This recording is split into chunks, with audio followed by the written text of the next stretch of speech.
Добро утро, звънната сводка за 9 март.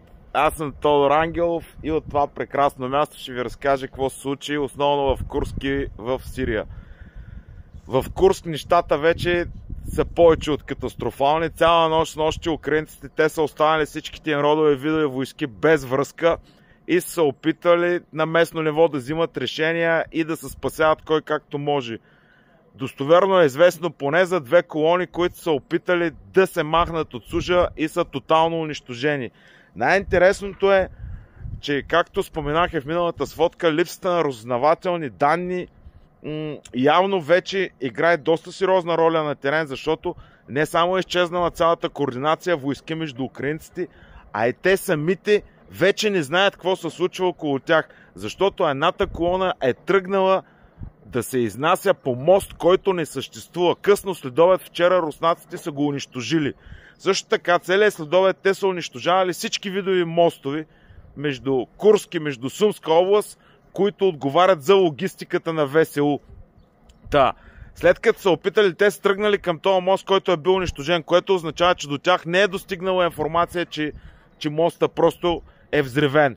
На други места също така се е забелязало хаотично и безредно движение на украинците. С думи прости, изключително много украински войски са унищожени с нощи вечерта.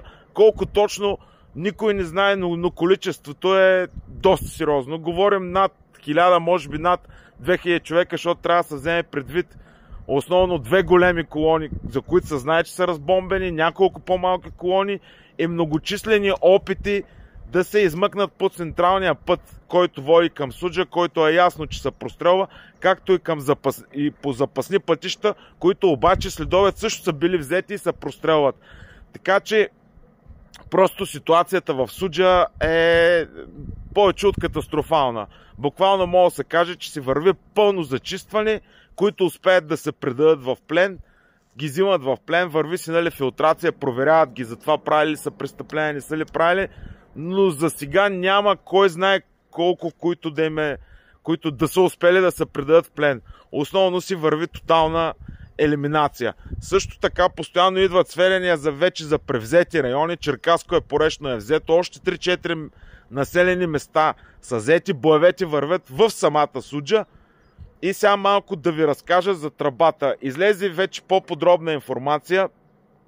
Оказа се, че основната част от ДРГ, т.е. диверсионно-разузнавателните групи, които са проникнали по тази тръба, естествено излязоха сумати фейкове, че видиш ли украинците ги били открили и така нататък, нищо подобно.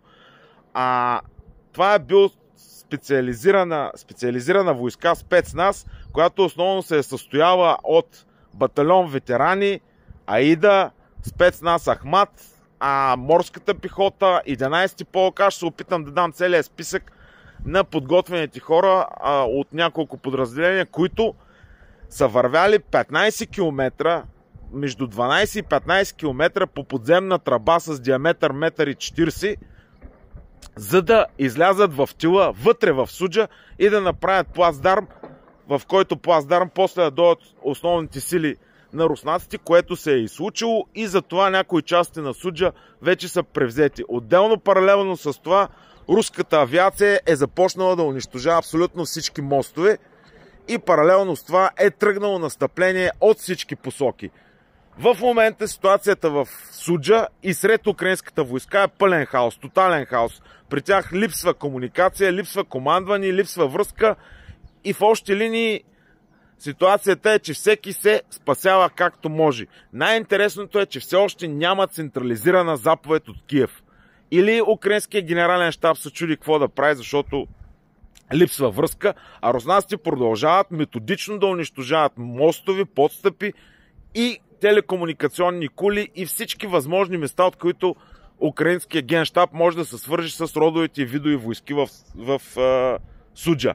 Аз си мисля, че украинците не могат да възстановят комуникацията. Те няма как да я възстановят, защото след като не могат да разчитат вече на спътници, на разузнаване от Съединените щати, европейското разузнаване изобщо не може да запълни тази дупка, а и трябва доста време и при условие, че руснаците унищожават наземни станции и всичко, което е комуникация, просто цялата групировка в Суджа дори при най-добро желание да иска да даде някакъв отпор, няма да може, поради проста причина, че тук говорим за доста войска, за доста голям район и тя просто няма координация помежду си.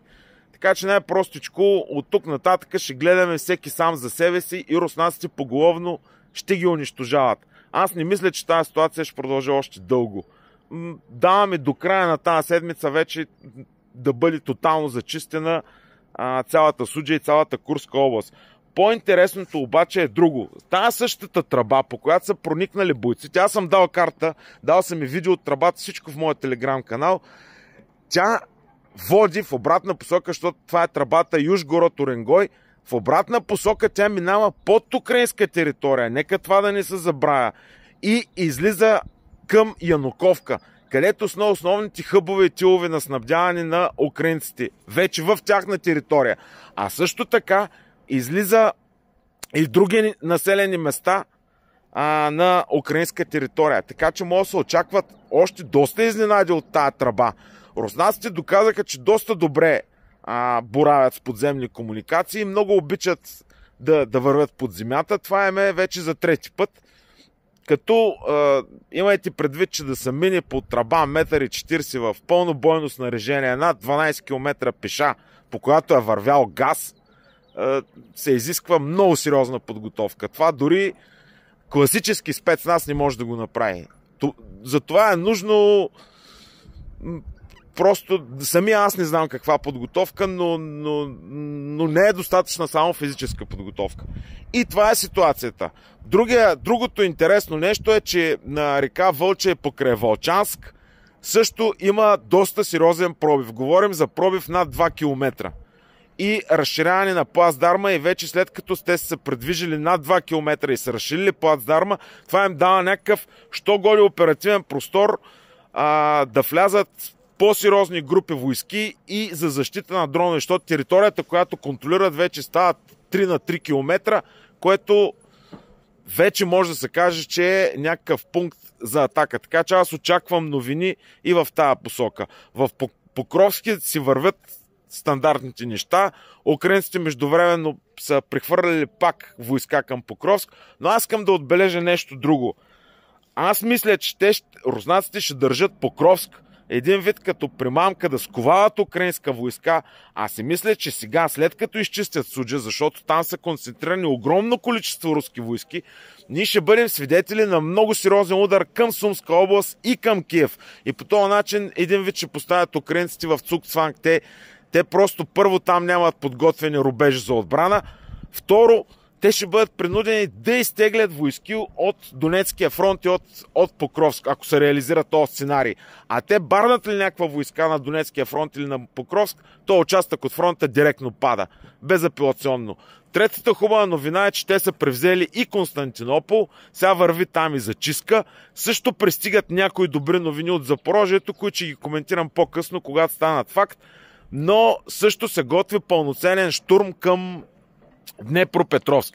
Интересното е, че англичаните, сега като се оттеглиха американците, англичаните искат да поемат пълен оперативен контрол на войската на Украйна, като те главно ще наблягат на безекипажни катери и на морски удари. Поради тази причина Одеса тия дни е подложена на ожесточени удари и цялата морска инфраструктура и комуникационна инфраструктура и ВПК се занулява. Тоест, британците реално няма да има какво да поемат. Аз мисля, че руснаците ще обработват Одеса до ниво, до която просто да няма военна инфраструктура и логистика там. И това е към сега сутринта най-важните неща. В Сирия излизат все повече и повече кадри. Вече стана ясно, че ХТШ, така наречения нов режим, са правили масов геноцид на алауити, на друзи, на християни, и жени, деца. Има по последни данни над 300-400 достоверно потвърдени случая, които предполагам все повече и повече видеа и все повече случаи ще излизат. И това е новата власт. Това е, което Запада подкрепя, включително и нашите атлантически, евроатлантически партии. Просто едни джихадисти, които миналия ден, вчера и днес извършиха един масов геноцид на християни. И това скоро ще види бял свят. Това е за сега. Утре може би пак ще се включа, ако има новини. Благодаря ви.